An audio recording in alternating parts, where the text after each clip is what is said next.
Hey, y'all, hey. Welcome to the Joys of Loss podcast, where we acknowledge, accept, and address our major life transitions so that we can learn better, love better, and live better. Since we won't make it out alive, let's have a divine time. And remember to always stay wild. I am your host, Zan Washington, and this is episode 16.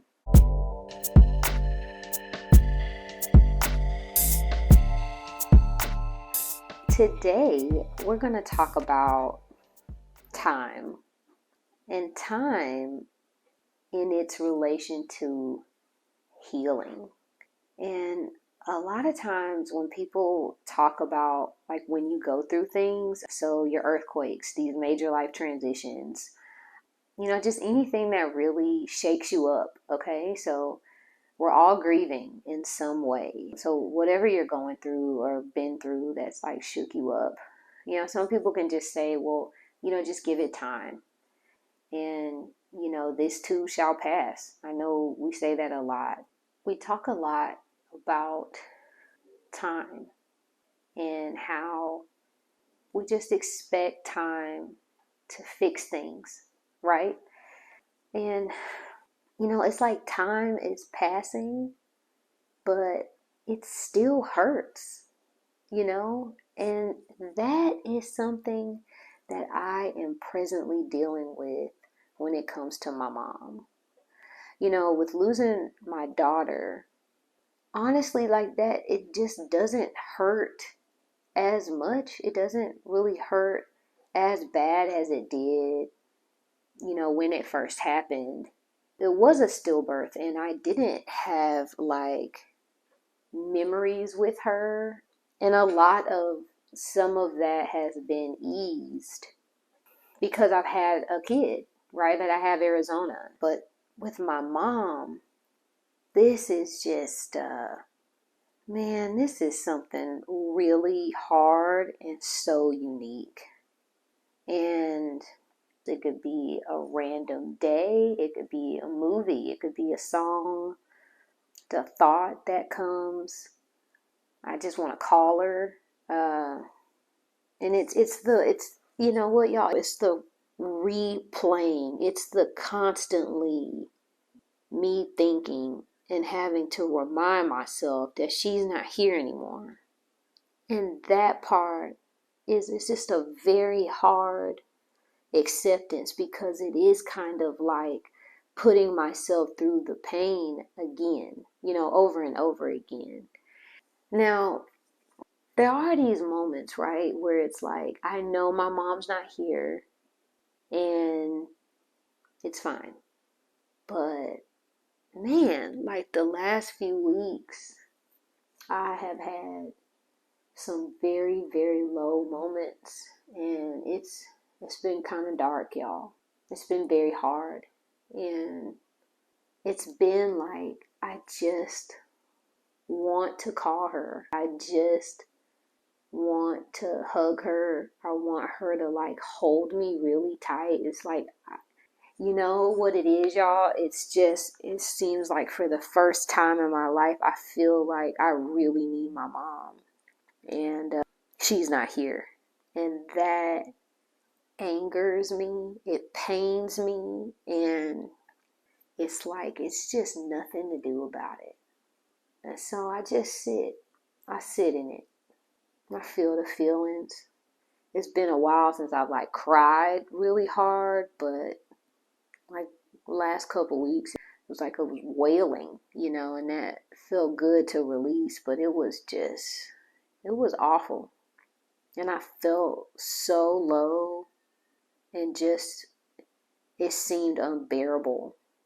But somehow I got through the day, and time has gone on, and that was a week or so ago, and I'm still here, and I've laughed since. I've had some great things happen.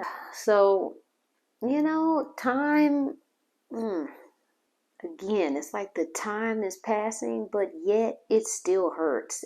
I know how people say like time heals all wounds, and yeah, this too shall pass, blah, blah, blah.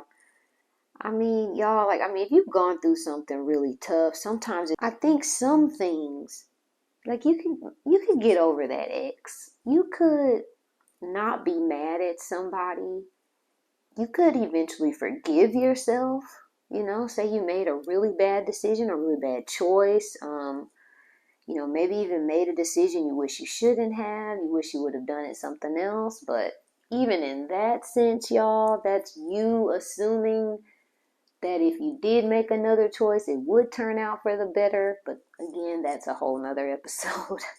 But time is passing and it still hurts, y'all.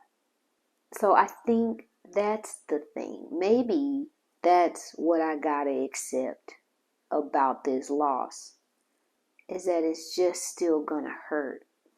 And maybe that's painful, really hard for me to wrap my mind around. But I think if I sit in and accept that it probably will still hurt me to think about losing my mom, then maybe I can just accept that and go on and know that those feelings are temporary. Something I tell my daughter, something like, as a woman, you kind of learn like beauty is pain. And I'm not telling her that. I'm not telling Arizona that, because that's some bullshit. Because beauty, it doesn't have to be painful, and I don't want it to be like where she needs to force herself to go through things to be beautiful, and meaning she needs to endure pain as a requirement of like being beauty, getting beauty or whatever. So when I'm combing out her hair and she's not very happy about that, I tell her, okay, baby, this is, it's probably going to hurt, and pain is temporary. And that's something I need to tell myself about this, because it really does happen in waves, but it is temporary. It doesn't stick with me, and I'm glad for that.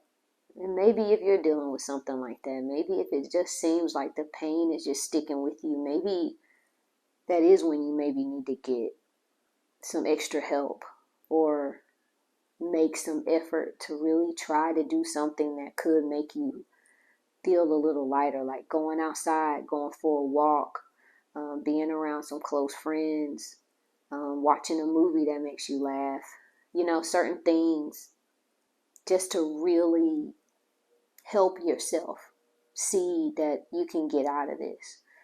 But man, this just sucks. And I don't have any other way around it.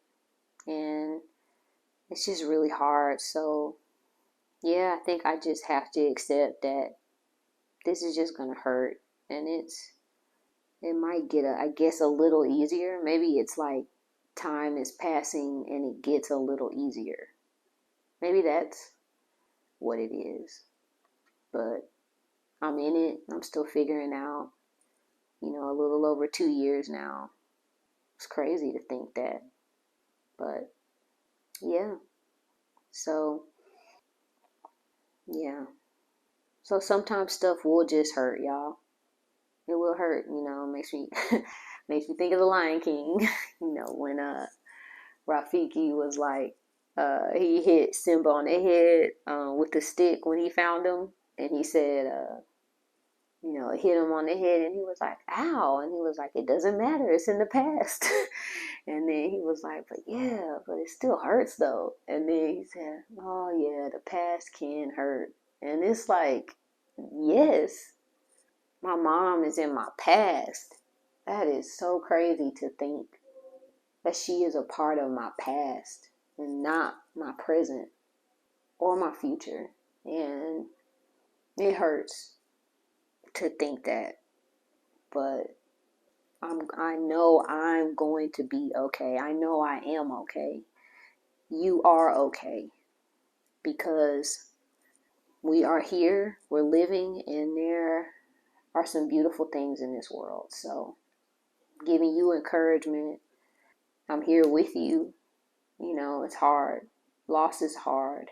Losing things, experiencing real pain is very hard. And I want you to know, like, we're okay. All right. So I'm going to do a book divination. So here's a book. It's called Light is the New Black, a guide to answering your soul's callings and working your light. So this is by Rebecca Campbell. She does a lot of oracle decks. I really like a lot of her decks. So I'm going to do some book divination. So we're just going to flip through here. All right, what do we need, Spirit? What's the collective need? I'm going to stop back here. Oh, here it is. Be okay with where you are. Be okay with where you are and all that you are right now, especially the bits that you are working on. The people you are here to guide are the ones who are a few steps behind you. You don't need to have it all sorted or be an expert. It's your humanness that truly touches people, not your superhumanness. When we first embark on our journey of spiritual awakening, we can find ourselves thinking that we get it, as if there is a finite destination to arrive at, when the opposite is actually true. The more we know, the less we actually know. You don't need to pretend or prove that you have it together. Rather, just share what you have figured out so far. We are all in this school of life together. There is no final destination, no endpoint, just increased consciousness and a deeper understanding. Every moment is an opportunity to deepen our learning about life and ourselves. When we resist saying, "Oh, this, I already know this," we open the door for life to come in and touch our soul even more deeply than before. We are all eternal students.